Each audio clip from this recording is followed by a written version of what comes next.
Seja muito bem-vinda à quinta aula da jornada O Despertar para a Educação Respeitosa. A gente está quase chegando no fim da nossa jornada, então hoje não vamos perder tempo, que a aula é extremamente importante e foca em absorver o máximo de conteúdo, e lembrando que o material que eu vou mostrar aqui já está disponível no nosso grupo.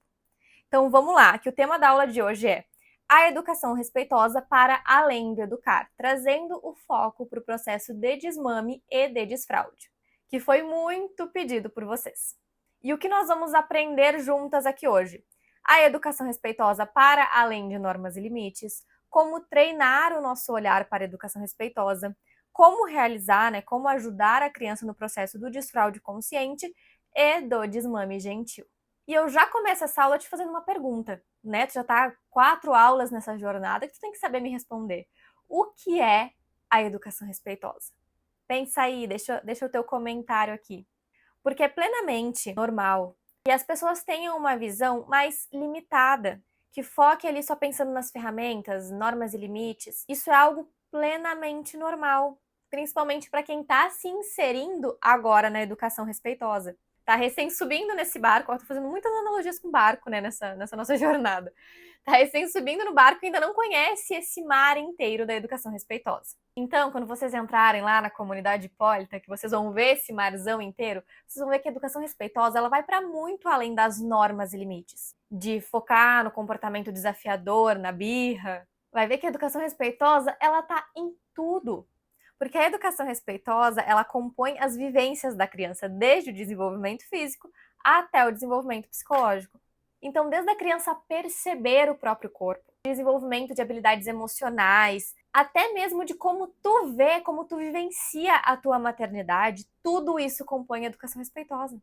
A forma como tu lida com a tua vida profissional, com os teus relacionamentos, como é a tua relação com o teu filho, tudo isso compõe a educação respeitosa. Então ela tá em todo lado. Ela não tá ali só quando a birra acontece. Ela tá em cada momento do desenvolvimento do teu filho. Em cada detalhe. Porque a gente precisa entender que o educar, até numa visão meio humanista que eu trago aqui da psicologia humanista, educar, ele é nutrir o ser humano em todas as dimensões. Emocional, social, física e espiritual. Por isso que hoje, além dos pedidos de vocês, por isso que hoje eu escolhi trazer esses dois temas, que é o desfraude e o desmame, que são processos que as crianças vivenciam e por um hábito, por uma construção social, os adultos se colocam no papel de controlar esse processo, de assumir esse processo, quando na verdade esse processo é da criança. Então, nós aqui como mães da educação respeitosa, a gente precisa entender que o nosso papel, ele está muito mais perto de um guia, a gente está muito mais voltada para o guiar do que para o controlar. A gente leva o conhecimento, a gente leva ferramentas, a gente dá suporte para eles desenvolverem habilidades, mas a gente não controla processos que não são nossos. Porque quando a gente escolhe controlar, facilmente a gente anula a criança. E quando a gente anula a criança, facilmente a gente coloca ela numa posição de ser desrespeitada. Se a gente não vê ela, a gente não a respeita. Porque o desrespeito, ele não tá só no xingar, no pôr de castigo, no falas violentas. Não, o desrespeitar tá quando a gente força a criança a um processo que ela não tá pronta. Algo que ela ainda não está apta e a gente, por conta das nossas expectativas, ou porque o filho da vizinha já tá fazendo e o nosso ainda não, força a criança num processo. Então, o que nós vamos ver aqui hoje é como a gente faz para se colocar como guia, como suporte e, consequentemente, auxiliar nossas crianças nesse processo de desenvolvimento. Não atropelando o processo e não deixando um rastro de danos e pendências. Ah, tá, então eu entendi, Júlia. Então é sobre a gente sempre aguardar o tempo da criança, sempre fazer no tempo da criança. Só que olha só, no meu caso é o desmame da minha filha. E eu não posso esperar. Eu não posso esperar o tempo dela de resolver largar o peito.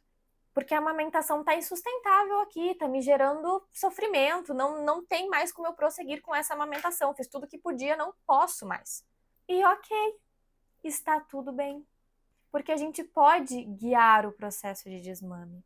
A gente também pode colocar a mãe como uma prioridade. levar em consideração uma decisão que ela tomou pensando no bem-estar dela e ainda assim guiar de uma forma respeitosa, considerando fortemente a criança ali, também priorizando ela. Porque a gente já falou sobre isso em outras aulas do nosso barco, né, na tempestade. É uma constante busca por equilíbrio. E isso vale para todos os âmbitos da maternidade. Porque o teu filho, ele é a tua prioridade, certo? Ele deve ser a tua prioridade. Mas muitas vezes a gente também pode se colocar como prioridade. E ainda assim manter nossos filhos nessa posição. E isso só acontece quando a gente se coloca no lugar de guiar e não de controlar. Então vamos pensar aqui, voltando para uma educação respeitosa num olhar amplo, critérios importantes que a gente tem que considerar em todos os âmbitos da vida da criança, incluindo as suas convivências com a família e as suas trocas. Então a gente sempre considera a capacidade física, motora, cognitiva e psicológica. Isso é um cutucãozinho bem forte para a gente pensar no processo de desfraude, tá? A gente busca ferramentas para auxiliar a criança no manejo do desconforto presente. Então a gente está ali, por exemplo, no processo de desmame, a gente vai dar ferramentas e recursos para essa criança. Então nós estamos ali com a nossa energia em promover o desenvolvimento das habilidades da criança. Porque fases de desconforto e transições, elas vão existir. Mas a gente não controla esses momentos. A gente está apenas ali guiando e oferecendo para a criança oportunidades de desenvolver habilidades de vida. E a gente sempre conecta a ciência com as vivências. Então, o que eu sempre digo, tanto aqui, tanto no meu Instagram, quanto dentro da comunidade Hipólita, é que a nossa base é a ciência. Tudo que a gente decide parte da ciência, até mesmo quando a gente escolhe não seguir as orientações dela. Porque a ciência nos diz, tu precisa amamentar o teu filho até os 2 anos. Mas se tu falar pra mim, Júlia, meu filho tem 11 meses e eu até lembrei de um caso que eu acompanhei que a mãe estava literalmente alucinando. Ela estava tendo alucinações visuais por conta da exaustão da amamentação. Eu jamais vou te dizer que, ai não, continua, fica até os 2 anos porque é isso que a ciência diz. Não, a gente tem que conectar a ciência com as vivências dessa mulher. Nas vivências dela, na particularidade dela, os danos estavam sendo muito maiores em continuar com aquela amamentação. Estava prejudicando a relação dela com a filha dela, estava prejudicando ela mesma em todos os âmbitos psicológicos e físicos. Então é isso que eu convido vocês a fazer aqui e sempre convido minhas alunas a fazerem, é a gente olhar para a ciência, nos embasar a partir dela e conectar com as vivências que a gente está tendo, com o que de fato está acontecendo com a gente naquele momento, na vida real, no mundo lá fora. E bora lá, vamos começar falando de desfraude consciente. O desfraude, ele é um processo que acontece até os 4 anos. Ai, Júlia, mas meu filho desfraudou normalmente sozinho com 1 ano. Ótimo. Pode acontecer de criança que desfrauda com 1 ano, com 2 anos. A média ali é 2, 3 anos, mas é plenamente saudável e normal que até os 4 anos uma criança desfraude. Ah, Júlia, meu filho chegou nos 4 anos, não desfraudou, então eu tiro a fralda e vou forçar o desfraude. Não, a gente leva num profissional para entender, porque às vezes tem muitos aspectos diferentes que podem impactar no processo de desfraude. E a gente entender qual deles impede que a criança sofra nesse processo. E crianças atípicas, elas podem levar um pouquinho mais de tempo nesse processo. E os principais sinais de desfraude, quais são?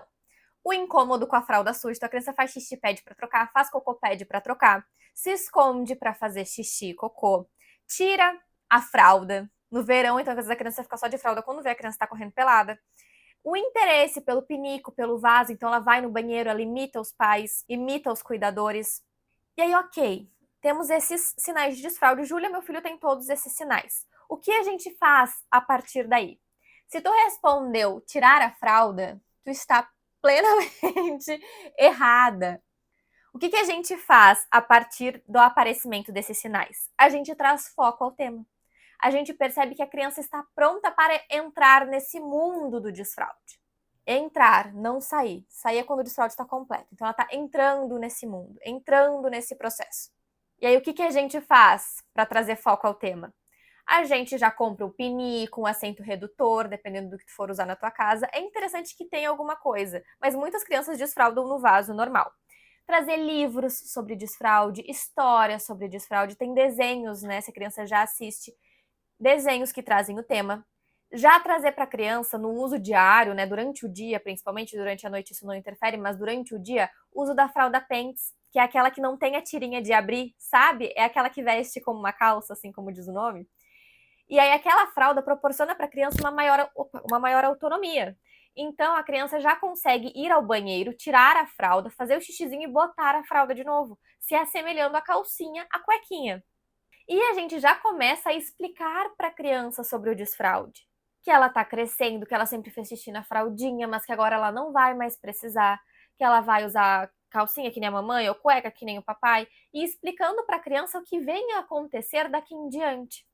Porque durante esse processo a criança vai desenvolvendo várias aptidões que são necessárias para que o desfraude aconteça. O desfraude seja completo, que é controle dos esfíncteres. Então isso é uma coisa que impede o desfraude, porque a criança precisa saber controlar os esfíncteres tanto para o cocô quanto para o xixi. Isso é uma habilidade que acontece ali por perto dos 3 anos. A criança também precisa ter capacidade de autopercepção, então para perceber que a bexiguinha tá cheia, para perceber que ela precisa ir ao banheiro. É uma habilidade que vai sendo desenvolvida, não nasce com a gente. Habilidades de comunicação, então para comunicar que ela precisa ir no banheiro, comunicar as necessidades. Essa criança precisa ter marcos de comunicação já concluídos. Por isso que o desfraude normalmente acontece ali a partir dos 2 anos, né? Em geral, ali 2, 3 anos, porque a criança já está conseguindo formar frases.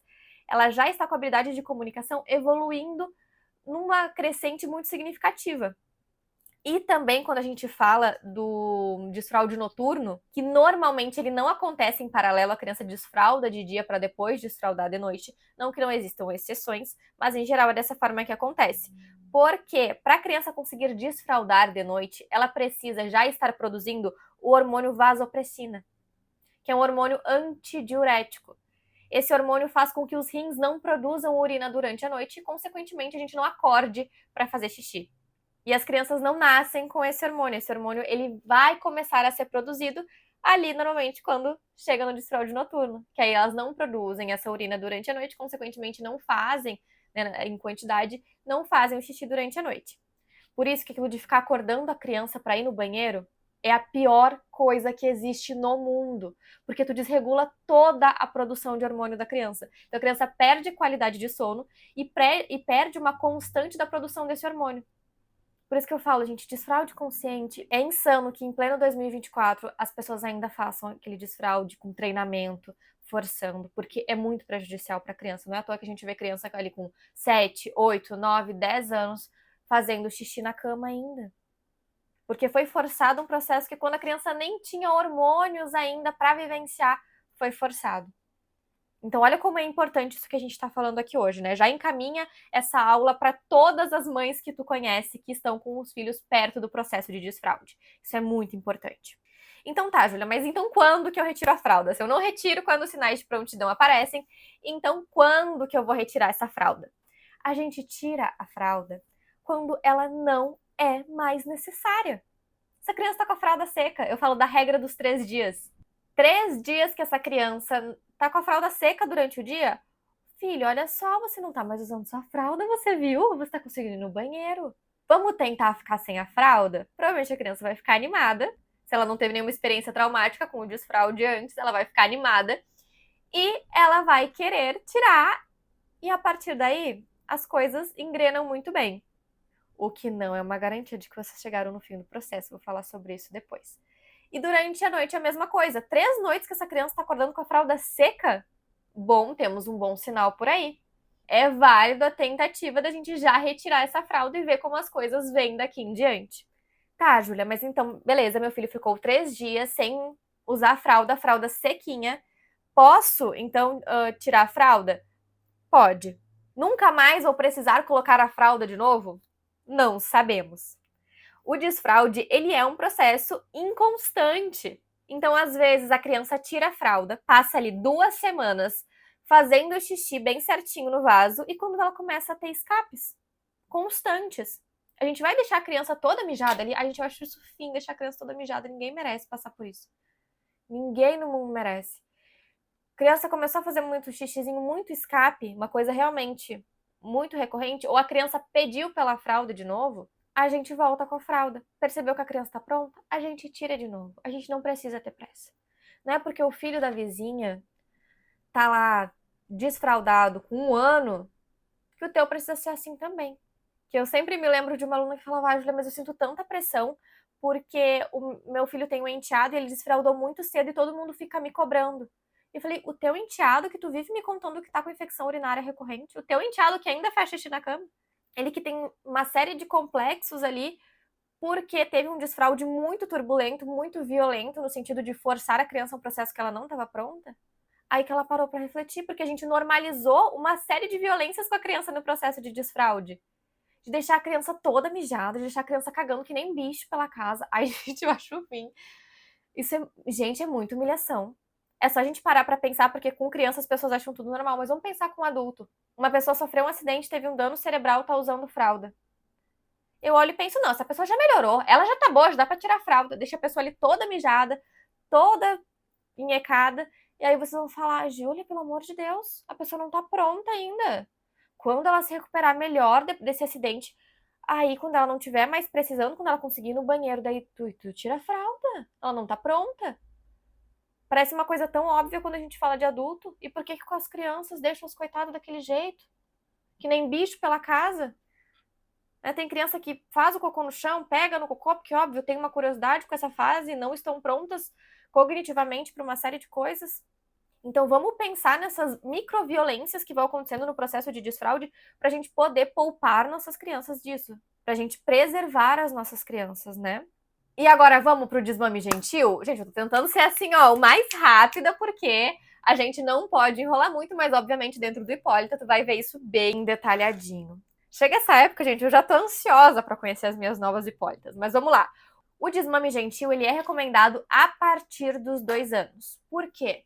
Isso é porque a OMS recomenda a amamentação até os 2 anos. Até essa fase, ela tem um papel muito importante no desenvolvimento da criança e um papel nutricional importante. E também porque a partir dos 2 anos, a criança tem mais recursos cognitivos para passar por um processo de desmame. Então, ela vai estar mais apta, ela vai ter mais habilidades emocionais, cognitivas, que vão facilitar no processo do desmame. Mas é aquilo que eu falei para vocês. Por N motivos, precisou desmamar antes dos 2 anos, a gente consegue adaptar o desmame gentil. Vão ter algumas limitações? Vão ter. Mas eu sempre falo, é melhor pouco do que nada. É melhor a gente conseguir trazer um pouco de respeito, de cuidado para esse momento, do que então, não tem como, não se encaixa, então já era.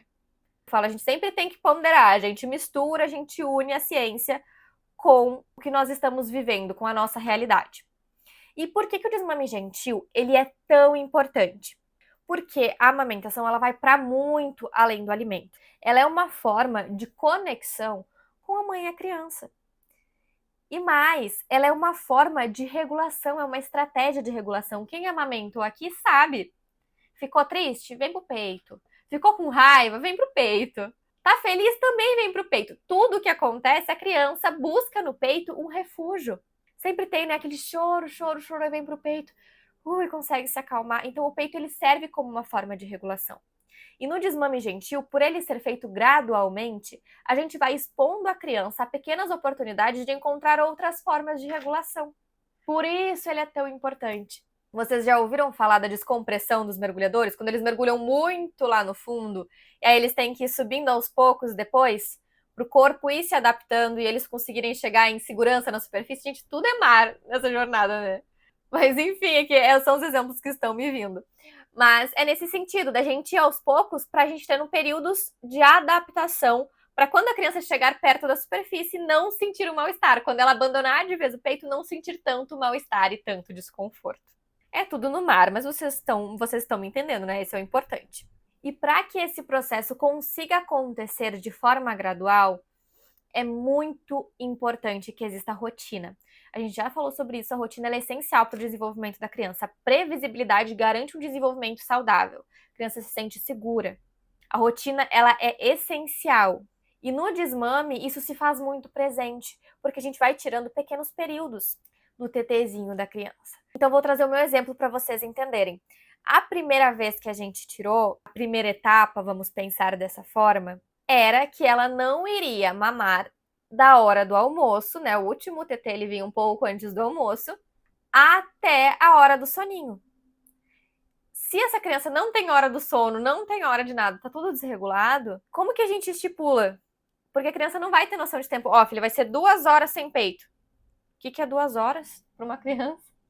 Elas não têm essa noção de tempo. Então é a rotina que ajuda a criança a ter essa compreensão do tempo. Por isso que ela é tão importante nesse momento. Então, por exemplo, aí ela tinha, né, esse período de ficar da hora do almoço até a hora da soneca, então depois ela mamava para soneca.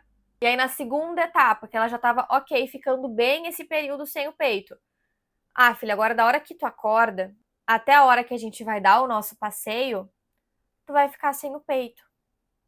Explicava para ela, ó, o TT vai descansar nesse período, o TT tá muito cansado, você toma bastante, ele precisa se recuperar, o TT vai descansar. E aí quando a gente volta do passeio, você pode tomar seu TT. E aí então a gente acrescentava mais um período.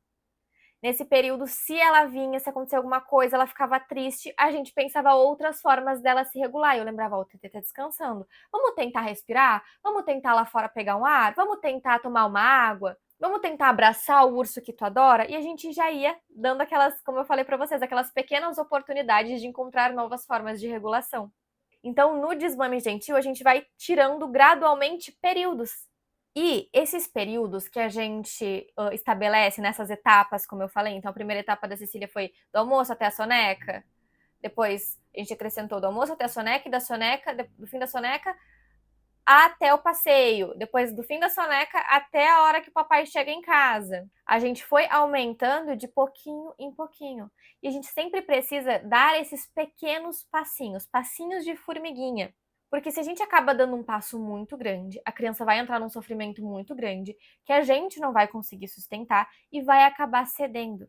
Então a criança vai entender que é um processo, não por maldade, não porque a criança é manipuladora, mas ela vai entender que existe um ponto de desconforto que ela consegue explorar, que vai garantir para ela o TT, que vai garantir a volta do peito. Então, diferente do desfraude, que tudo bem essas inconstâncias, no desmame é melhor a gente ir de passinho em passinho para evitar não precisar voltar atrás. O meu processo de desmame, por exemplo, levou 7 meses. A Cecília começou com 2 anos e terminou com 2 anos e 7 meses. E o mais demorado foi ali quando a gente decidiu finalizar, que é algo que a gente vai falar daqui a pouco. Mas já uma aluna do Hipólito, o processo de desmame dela levou 3 meses. Então depende muito de cada criança. É importante a gente dar pequenos passinhos e permitindo que a criança conduza esse processo. Mostre quando ela tá pronta. Quando ela consegue ficar esse período de tempo extremamente tranquila, sem o peito, a gente amplia. Gerou um pouquinho de desconforto, estabilizou, tá tranquila, a gente aumenta. E vai assim sentindo como a criança se adapta. E aí é importante que a gente faça uma preparação para os encerramentos importantes. Então, no meu caso, a maior dificuldade que eu tinha era com o adormecer. A Cecília sempre dormiu no peito. Ela nunca dormiu ninando, ela nunca dormiu com música, ela nunca dormiu com outra pessoa embalando, somente no peito. Então, esse era um encerramento importante para ela. A gente fez todo o processo de desmame, ela já não mamava mais durante o dia. Consegui tirar ali a soneca, ela já não mamava mais na soneca, mas para o sono noturno estava muito difícil. Então, esse era um encerramento importante para ela. Uma das alunas do Hipólita, por exemplo, o encerramento importante dela foi quando ela chegava do trabalho. Esse era o mais importante para o filho dela. Dormir, ele já era acostumado a dormir sem ela, porque era o marido dela que tinha o hábito de fazer ele dormir. Mas quando ela chegava do trabalho, esse TT era muito importante para ele. Esse momento da amamentação era muito importante para ele. Então ela fez esse processo de encerramento desse momento. Normalmente a gente deixa esse período mais desafiador pro fim, né? E aí a gente faz um ritual de encerramento para por fim concluirmos o desmame. E aí, no meu caso, vou trazer o meu exemplo do que eu fiz com a Cecília, que foi: a gente pintou algumas folhas para colocá-las como moldura e colamos ela na parede do quarto. Coloquei ali um tchau TT e colocamos na parede do quarto. Cada folha dessas representava um dia, porque como a gente já falou, as crianças não têm a noção da passagem do tempo. Então, cada folha representava um dia. E aí eu falei para ela: ó, filha, cada dia de manhã, quando a gente acordar, a gente vai colar uma folha dessas. Quando a gente encher todos os nossos porta-retratos que a gente construiu juntas, aí o TT vai acabar. Aí a gente não vai mais tomar o TT. E aí ela foi compreendendo. Então ali a gente já estava no segundo dia. Ela já tinha colado o Baby Shark, já tinha colado a figura, né? Porque aí eu fui colocando imprimi 6 imagens de desenhos que ela gostava. E aí, cada dia ela ficava muito feliz quando ela ganhava uma imagem para ir lá colar. Então a gente trouxe um pouco de leveza e felicidade para esse momento que pode ser de muita tensão. E aí ela foi a cada dia colando até chegar no último dia. E aí nesse último dia a gente fez durante a noite.